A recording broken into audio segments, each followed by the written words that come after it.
Mesdames et messieurs, fidèles téléspectateurs de Ndar TV, de la télévision de tous les regards, bonsoir et bienvenue à notre émission Échange. Échange reçoit cet après-midi Madame Kadiatoula, femme entrepreneur. Évoluant dans l'exportation des produits agricoles, karité, sésame, gomme arabique et même dans les légumes. Kadiatoula, bonsoir. Bonsoir. Je salue les gens qui nous regardent. Oui. Alors, pour rentrer dans le vif du sujet, Oui.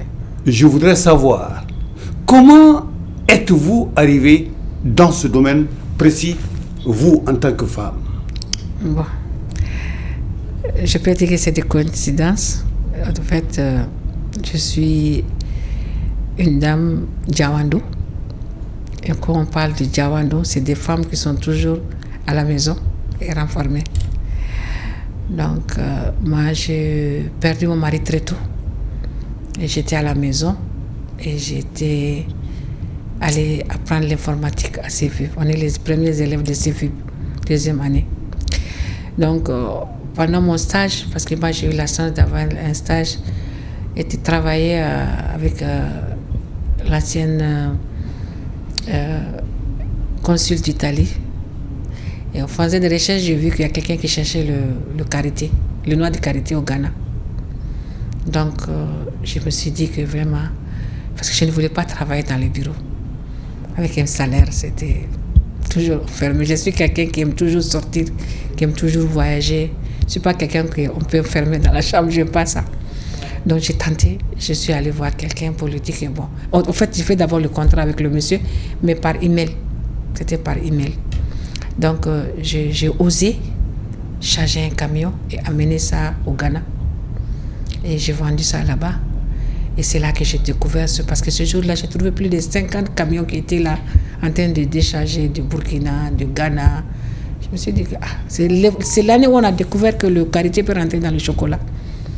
Et c'est comme ça que j'ai commencé à travailler. Et je me suis intéressée au karité parce que c'est quelque chose qui se trouve beaucoup au Mali.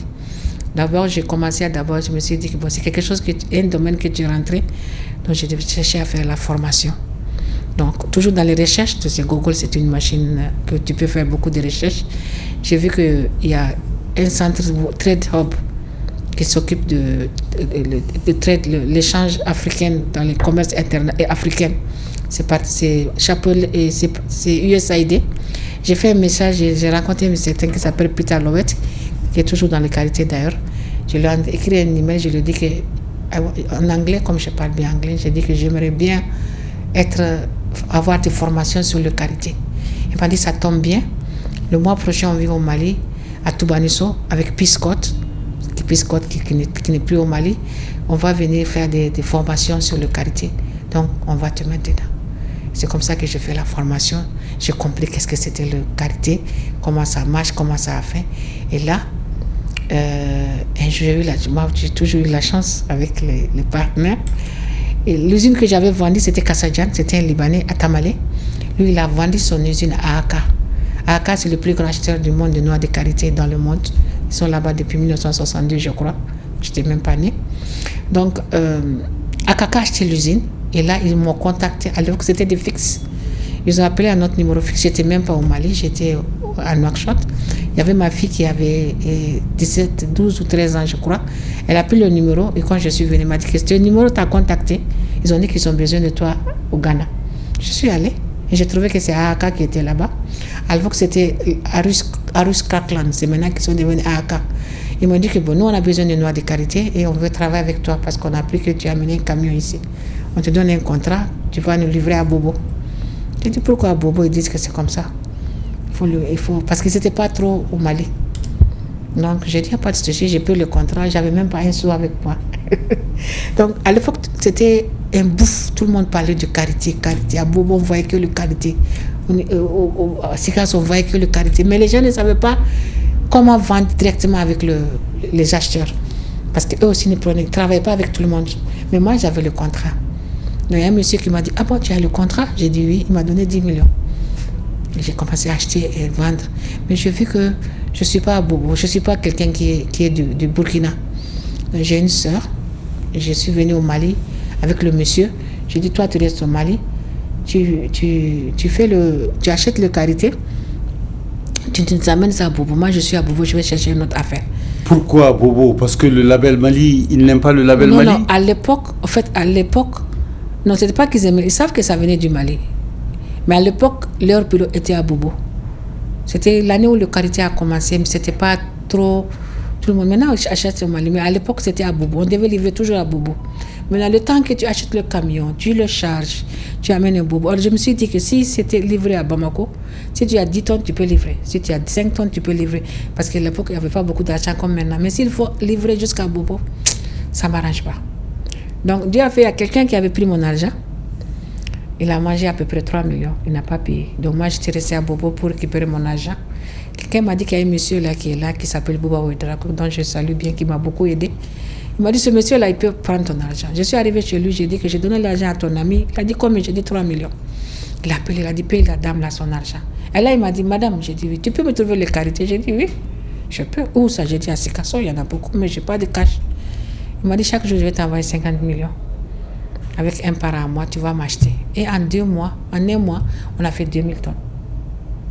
Donc, lui, il achetait pour Ludes Crockland parce que c'est des gens aussi qui font de la concurrence. Il y a Ludes, il y a AAK avec qui je travaille maintenant, que je travaille toujours. Et ils sont nombreux. Mais AAK et Ludes sont parmi les grands, et Boun sont parmi les grands acheteurs. Parce que le karité que tu vois là, ça n'a pas d'importance ici au Mali.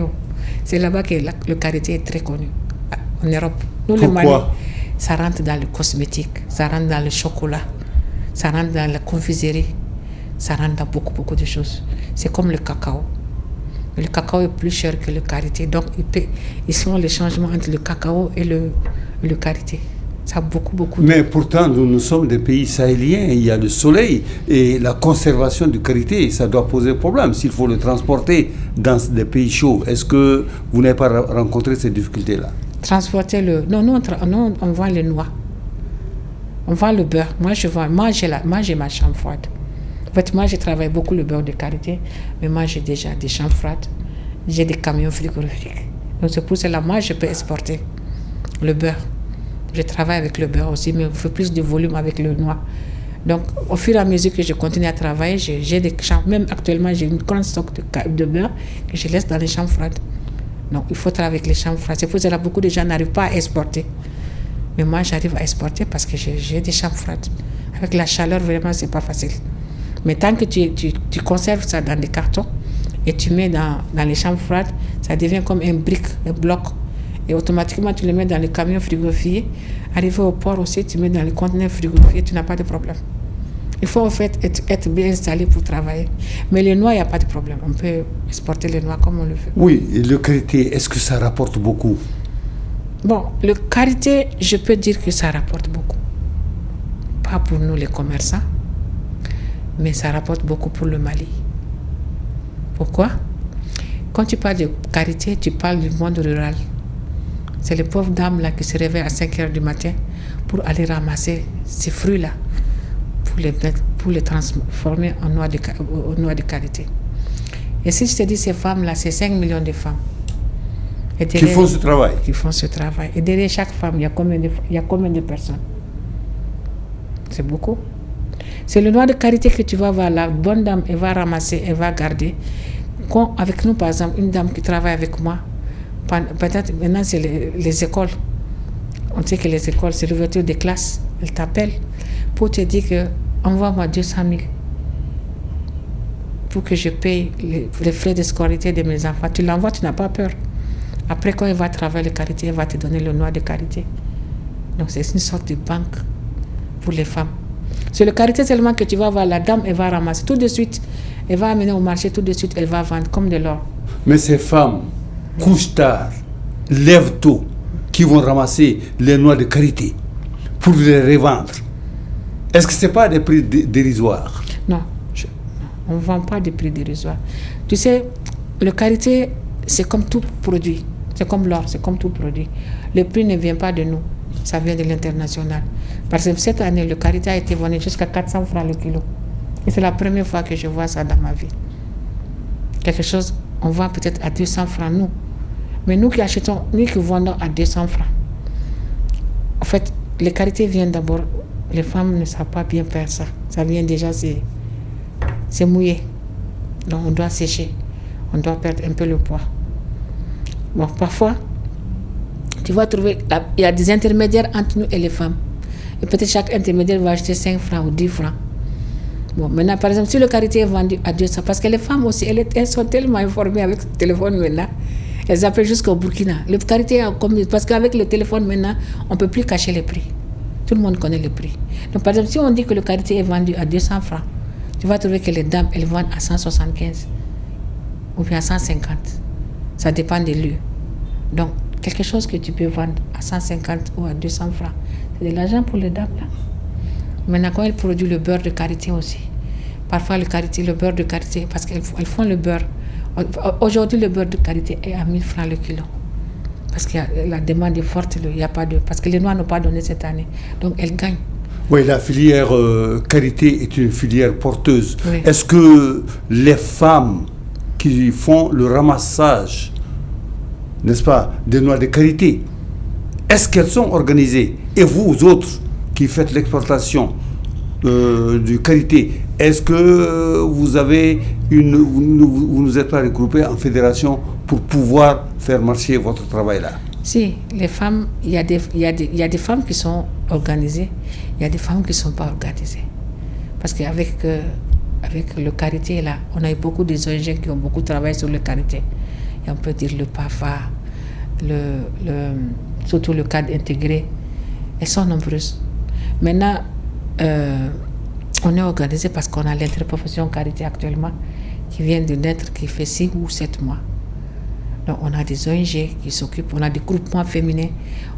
Il y a des groupements qui sont organisés, il y a des groupements qui ne sont pas organisés. Parce que le Mali est vaste, très vaste. Mais c'est que je sais que les femmes, elles gagnent dans ça. Malgré qu'elles ramassent et autres, là, elles gagnent. Parce que les acheteurs, on a eu la chance d'avoir tous les acheteurs au Mali. Et nous, les exportateurs, on est en contact avec tous les acheteurs. Donc, par exemple, quand je te parle de la filière, je peux dire, on fait par exemple entre 10 milliards à 20 milliards chaque année, cash qu'on amène au Mali pour acheter les karités avec les dames. Et qui bénéficient là, c'est les femmes. C'est eux qui bénéficient. Donc, quand tu parles de la filière là, tu parles à peu près de 5 millions de femmes qui ramassent, tu parles de 4 à 5 millions de travail direct et indirect. Parce qu'il y a d'abord, il y a les katakatani là qu'on appelle les katakatani là qui travaillent. Tu vas voir les pousse-pousse qui travaillent, les manœuvres, parce que chez nous là-bas, là on travaille dans des dépôts, on prend 150 manœuvres chaque jour. Et chez 150 manœuvres chaque jour, tous les jours, on leur donne 1 million pour partager entre eux. Et chaque magasin que tu vois à Baradadji, dans chaque magasin, il y a 7 ou 8 personnes qui travaillent. Et chaque personne sort avec 3 000 ou 4 000 par jour. Tu vois ce que ça rapporte. Sans compter les camions, sans compter les transitaires.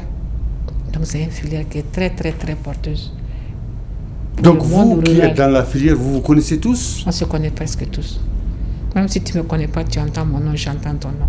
On se connaît parce que la personne qui fait le karité, c'est la même personne qui fait le sésame. C'est la même personne qui fait arachide. C'est la même personne. En fait, quand on parle de la filière, là, on travaille dans tout. Parce qu'on commence maintenant avec le karité. Après, on commence avec le sésame. Après, il y a la gomme arabique. Bon, moi, je ne fais pas l'arachide, il y a l'arachide aussi. Donc, on se connaît tous. On est tous communs. Et c'est un travail qui est très, très difficile parce qu'il faut envoyer l'argent aux brousses. Bon, je m'excuse, il y a des dames, quand tu donnes l'argent, ça ne marche pas. C'est pour cela beaucoup de personnes ne travaillent pas directement avec les femmes. Il faut trouver quelqu'un de leur village qui chapeaute ces femmes-là et qui travaille avec les femmes-là. Donc, toi, tu ne travailles pas avec ces femmes. Ça veut dire que si c'est ton village à toi, c'est toi qu'on a confiance, un homme qui est là. Un point focal. Oui, un point focal. C'est lui qui gère les femmes. Mais Kaitou, mais pourquoi vous, qui travaillez dans cette filière karité, vous ne formez pas ces femmes? Elles sont formées. Ah, vous les formez? Elles sont bien formées. Elles sont très bien. En gestion et en production? Tout. Tu sais, comme je t'ai dit, il y a beaucoup de ONG qui se sont impliqués dans ces filières qualité-là. Parce que tout le monde a compris, c'est une filière qui est très porteur. Mais je vais te dire quelque chose qui est vraiment, et je suis vraiment désolée.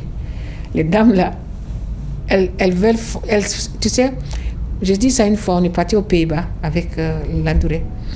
Et ils ont dit pourquoi chaque fois on forme les dames, ça ne marche pas. Parce que les dames qu'on amène pour former là, elles pensent qu'au per diem. Imagine-toi. Et quand tu amènes une femme, tu veux la faire former, tu ne parles pas du per diem et du transport. On va t'apprendre quelque chose gratuitement. Tu demandes à ce qu'on te paye. Et elles ne pensent même pas au travail qu'elles font. Et c'est ça, je suis vraiment désolée. Et projet Carité, Binta Bokoum, c'est une sœur à nous. Binta Bokoum, c'est elle qui est la coordinatrice. Qu'est-ce qu'elle n'a pas fait pour apprendre aux dames là? Même si tu achètes une machine pour ces dames là, gratuitement tu leur donnes une petite pièce qui manque 1000 francs. Elles ne veulent pas. Et chaque fois qu'elles te voient, toi qui vis avec ton propre argent, elles pensent que tu les utilises pour gagner de l'argent. Tu vois comment c'est compliqué. Moi, je connais un monsieur une fois, il m'a dit, Khadija, ce que tu fais, c'est pas bon. Tu ne passes pas par les dames. Le monsieur là travaille à SNV.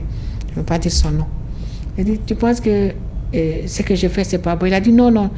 J'ai dit, voilà 3 millions. À l'époque, le droit était entre 60 francs, 40 francs. Et il a pris les 3 millions, il a disputé entre les dames.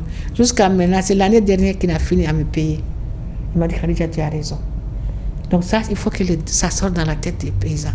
Parce que mais pour que ça sorte de la tête des paysans, il faut une sensibilisation. Est-ce que vous faites une sensibilisation?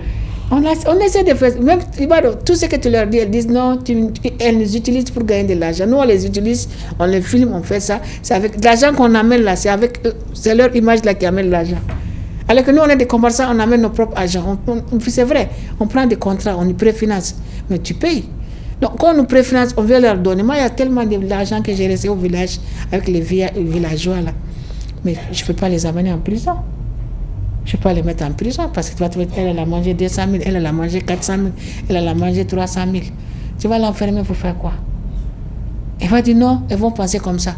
Et le mari va dire, mais maintenant, le système que nous on a trouvé, c'est travailler avec un point focal du village. Entre eux là, ils se connaissent. Moi, donc il ne va pas manger l'argent de quelqu'un de son village. Mais on travaille avec les dames à travers quelqu'un qui va aller acheter. Et ce n'est pas facile. Normalement, on devait travailler avec les dames directement. Mais on a essayé, ça n'a pas marché.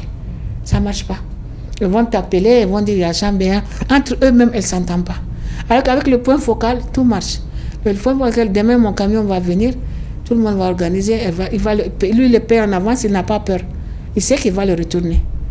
Mais c'est bien, tout ça, ça tombe dans les mains des femmes, c'est pas grave.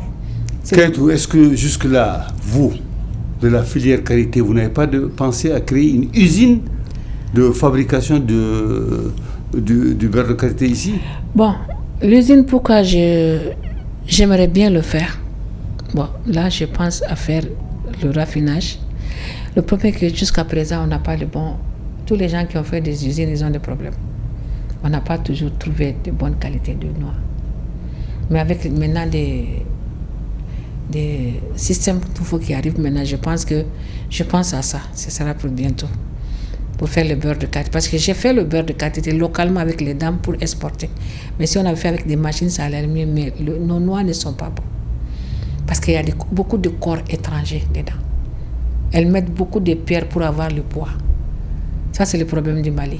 Que ce soit sésame, que ce soit karité, que ce soit gomme. Elle va te faire un sac de karité. Tu achètes 100 tonnes, 200 tonnes. La personne va prendre des pierres pour mettre dedans pour avoir le poids. Et maintenant, toi, tu vas enlever tout pour mettre dans ta machine. Ça va bloquer dans ta machine, tu auras des problèmes. À tout ce que vous payez, il y a des impuretés là-dedans? Beaucoup d'impuretés. Beaucoup d'impuretés. Et c'est fait exprès. C'est fait très exprès pour avoir le poids. Bon, chacun a sa façon de voir. Et ça joue sur la qualité de nos produits. C'est là où le Burkina est meilleur que le Mali. Le Burkinabé ne va jamais faire ça. Eux, ils ne vont jamais faire ça. Mais les Maliens le font. Elles ne sont pas honnêtes. Je suis désolée de le dire. Mais c'est pourquoi on dit que le Burkina, c'est le pays des hommes intègres. Voilà. Et je suis vraiment désolée. C'est ça. Quand c'est le sésame, ils mettent beaucoup de sable. Quand c'est le karité, elles mettent beaucoup de pierres. elles mettent de l'eau aussi, elles mettent le noix, elles mettent de l'eau pour que ça donne le poids. Et là, quand ça vient, on est obligé de sécher ça parce qu'il y a des taux d'humidité que les acheteurs prennent. Tu peux pas mettre quelque chose d'humide dans un conteneur pour envoyer à l'Europe. Mais vous, acteurs de la filière, pourquoi vous ne ferez pas une grande campagne de sensibilisation afin de faire changer de comportement et d'attitude à ceux-là avec qui vous payez le beurre de karité? Le noix de karité. On a commencé ça cette année parce que l'interprofession est sur place. Elle vient d'une tournée, même la présidente, à cause de ça. On commence à sensibiliser les dames. Mais ça, c'est pas question de sensibiliser. Il faut être honnête dans la vie. Mais quand la personne veut beaucoup d'argent, comme il voit qu'elles mettent, ils ne mettent pas, ils gagnent de l'argent dedans, ils le font, alors que ça joue sur la qualité. Si ce n'était pas à cause de ces pierres-là, par exemple, aujourd'hui, peut-être on exporte 10 000 tonnes, on exporte 100 000 tonnes. Si la qualité était très bonne, peut-être on allait partir à 400 000, 700 000, plus, ça allait doubler 4 fois ou 5 fois plus que ça. Mais on essaie de les sensibiliser, on continue de sensibiliser les dames, mais ce n'est pas facile. Bon, elles font le surmuer parce qu'elles voient l'argent qu'elles gagnent. Mais dans tout ce travail que vous faites dans la filière karité, est-ce que l'État vous apporte appui et assistance? C'est ça le problème. L'État burkinabé a beaucoup aidé le Burkina dans ça. Le cadre intégré fait beaucoup. Projet Karité aussi a fait beaucoup. Ceux qui ont passé SNV ont fait beaucoup. Mais l'État, d'abord, on a un problème. On parle de taxes forestières. Donc, ils demandent 25 francs le kilo pour exporter le karité. Ça veut dire que dans une tonne, tu dois payer 1 million. Nous, on ne gagne pas 1 million par chargement. En fait, nous, on travaille peut-être pour 100 000, 200 000 francs par camion. Mais comme on fait des grosses volumes, tu fais 5 000 tonnes, 10 000 tonnes, 3 000 tonnes, c'est des grosses volumes. Quand tu réunis les petits 500 000 là, au finish, tu as un peu d'argent. Et puis, c'est que moi, pourquoi j'aime ce travail? Parce que nous, on a la chance de travailler directement avec les multinationales qui nous donnent de l'argent et nous, on donne l'argent aux femmes paysans, le monde rural. Quand tu rentres là-bas et que tu vois comment ces femmes, elles sont contentes quand elles reçoivent de l'argent, tu peux, même si tu n'as pas donné directement aux femmes, le fait que tu as pu acheter avec eux, ça te fait un plaisir. Parfois, on perd même, mais on a un petit bonus avec nos acheteurs. Il y a des camions qu'on donne sans rien gagner, mais comme c'est des petits bonus qu'ils nous donnent, ça nous fait plaisir. Le fait de faire travail, c'est pas chaque année que tu gagnes. Parce qu'on peut dire l'année dernière, on a beaucoup perdu. Parce qu'il y avait beaucoup de karité, la demande était très forte, mais on a beaucoup perdu. Donc, l'État nous exige de payer 25 francs pour l'eaux et forêts, les taxes forestières, qui jouent beaucoup. Parce que je me rappelle qu'on était parti, parce que je suis membre de l'Alliance mondiale de karité, qu'on était parti en Côte d'Ivoire et que la Côte d'Ivoire a annoncé devant tout le monde que les 25 francs là, ça joue beaucoup sur l'exportation. Automatiquement, le ministre a enlevé ça. Nous, ça nous fait 7 ans qu'on a tapé toutes les portes depuis Ibeka. On a dit qu'on n'a pas refusé de payer les taxes forestières, mais qu'ils nous donnent un prix forfaitaire. Ça veut dire que soit ils disent par un camion, tu dois payer tant, disons 100 000 ou 50 000.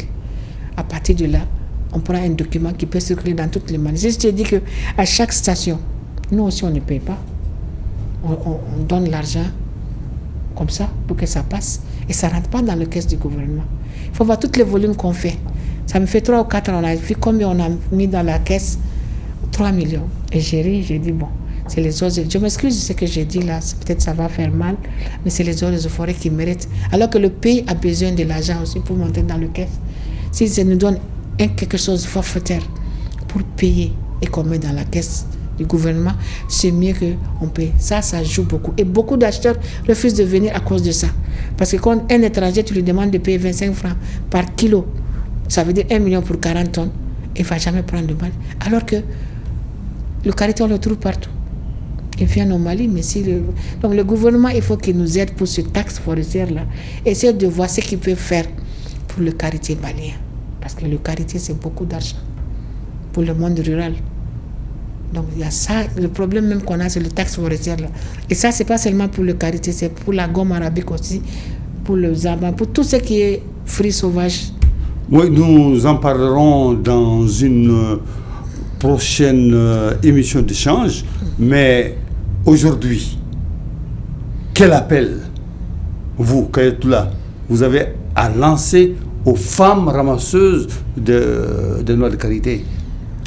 Je demande à ces femmes-là d'essayer de s'appliquer, d'essayer de changer leur façon de travailler et nous sortir des bons produits. C'est très important pour l'image du Mali. Étant le premier producteur du monde, parce que, comme j'ai dit, Nigeria est le premier producteur du monde, mais Nigeria ne ramasse pas. Donc c'est le Mali qui ramasse. Et on voit que tout le monde est au Mali. Malgré qu'on dit que c'est pas bon, c'est pas. Imagine-toi quand ça va être bon. Et maintenant, quand nos produits seront bons et qu'on peut faire de très bonnes qualités, on peut exiger notre prix. Parce que les gens ont besoin de nous. Supposons, aujourd'hui, on voit que le Burkina, le Burkina et le Mali, ils ont fermé leurs frontières pour que le karité ne sorte pas. Mais dans les autres pays, les prix ont grimpé jusqu'à 700, 800 francs le kilo. Parce que tout dépendait du Mali. Et cette année, le karité n'a pas donné du tout. Mais si les dames acceptent de travailler correctement, de faire des bons produits, les prix vont monter, ça je suis sûre. Actuellement, si tu vois que les prix ne sont pas bons pour le Mali, c'est parce qu'on ne sort pas de bonne qualité. Et je suis vraiment désolée. Ça fait mal quand tu dis. Dans tout le pourcentage qu'on peut... Il y en a qui font du bon travail. Peut-être c'est 20%. Vers le Kita, elles font. Il y a des femmes qui font du bon travail. Et ça, c'est pour leur propre marché. Parce qu'elles arrivent à vendre. Elles ont leur niche où vendre. Mais nous qui achetons pour exporter, là, on sait ce que c'est. Parfois, on a même des gens qui nous demandent des grosses quantités avec plus cher. On refuse, on dit on ne peut pas. On va acheter au Ghana, ou on va acheter au Bénin. C'est dommage, mais c'est ça. Et quel message pour l'État? Je demande à l'État, il y a des filières au Mali, il faut que l'État mêle dedans. Qu'il regarde, qu'il essaie de nous accompagner, qu'il essaie de faire un bon lobbying, le karité, le sésame, la gomme arabique. Ça lutte contre la pauvreté. Et ça, c'est sûr. Très sûr. Cette année, le karité n'a pas donné. Il faut voir que ça a beaucoup joué aux femmes. Ça a tellement beaucoup joué. Parce qu'avec ce karité-là, c'est ça que... C'est un banque. C'est là, tu ramasses, c'est comme de l'or. Tu sors le même jour, tu vends. C'est un produit qui ne reste même pas. Donc, tu ne vas pas trouver un produit qui marche comme le karité. Donc, je demande à l'État de faire comme ce que nos voisins ont fait. Je ne donne pas de nom. Si tu vois que nos voisins aujourd'hui disent que nous sommes les meilleurs, nous sommes les meilleurs. On a été dans un terrain à Globachi, le beurre de karité du Mali a pris le prix. Je vais te montrer ce document la prochaine fois. On a le meilleur karité, on a la quantité et la qualité. Mais si tu vois que jusqu'à présent, on n'est pas dans la fenêtre là, c'est parce que l'État n'a pas aidé. Il faut que l'État nous aide. Si l'État nous aide, on peut aller très loin. Malgré tout ça, on est sur le terrain. Il n'y a pas une conférence internationale qui s'est fait que tu ne vois pas les Maliens là-bas. On parle et on nous voit. Les acteurs sont là. Mais il faut que l'État nous aide. Kayatoula, merci d'avoir accepté de venir sur le plateau de notre émission Échange, une émission Échange de Ndar TV, la télévision de tous les regards. Merci. Et encore merci. Et la prochaine fois, nous allons parler des autres filières. Filière sésame, filière gomme arabique et même les légumes.